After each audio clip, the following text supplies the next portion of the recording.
Selam arkadaşlar, herkese hoş gördük. Bugün yine yepyeni bir videoyla karşınızdayım.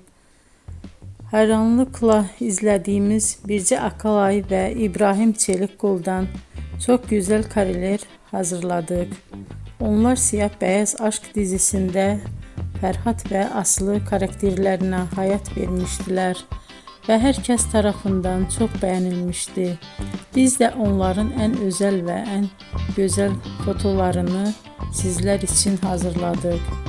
Bu muhteşem videoların devam etmesini istiyorsanız bol bol yorum yazıp ve bildirimi her zaman açık bırakın ki videoların ilk önce siz görün.